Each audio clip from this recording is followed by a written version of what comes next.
Granby's used a lot of different places. It can be used to re-guard, right? Somebody's behind me, they're past my guard. I can drop here, roll through, put them back in front of me.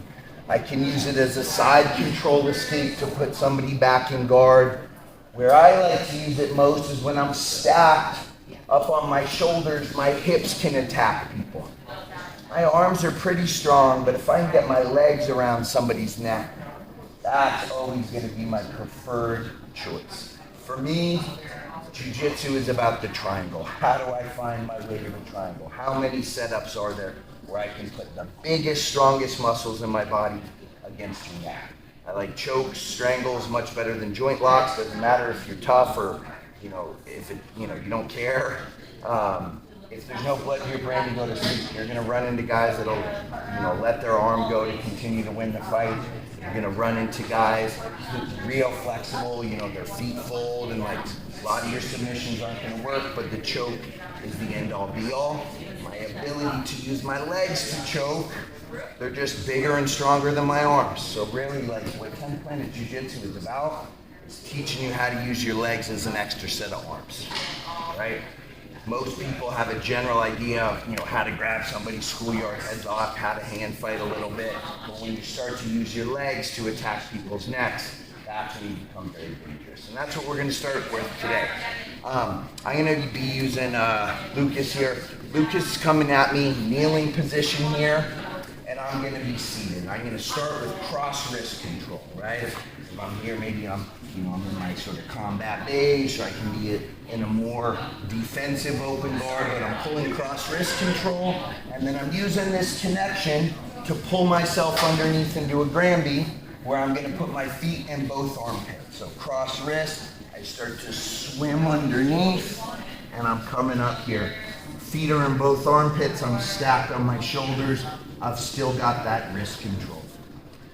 I'm going to take the foot opposite the wrist that I have and move it into the armpit, and then I'm going to shoot this foot that's in the armpit to the opposite shoulder. I'm going to pull him in with this arm, and I'm shooting my hips high into this triangle attack. Okay, so that's our cross wrist control to inverted guard to the clamp.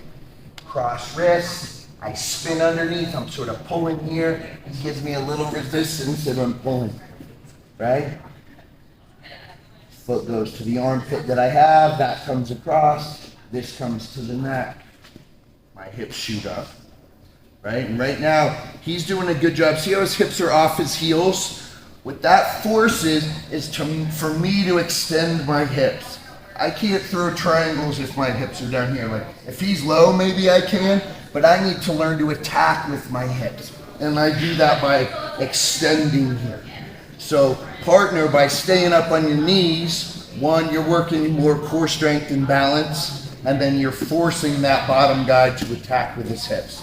And this is all I want right now. I don't need us to finish the triangle.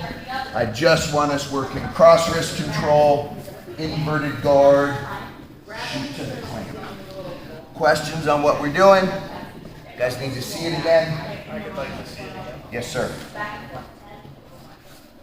Try to go other side here. So, seated guard, cross wrist control, and then I'm walking my feet. I'm a little old and wonky today, right?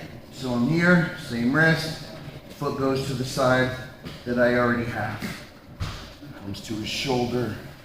And you do it in that order? Yeah, really it happens all at once, right? It's eventually you're not gonna have to go step by step. We're playing guard. I come here, and I'm in my triangle, Gotcha. right? But when you're upside down and your brains fall out,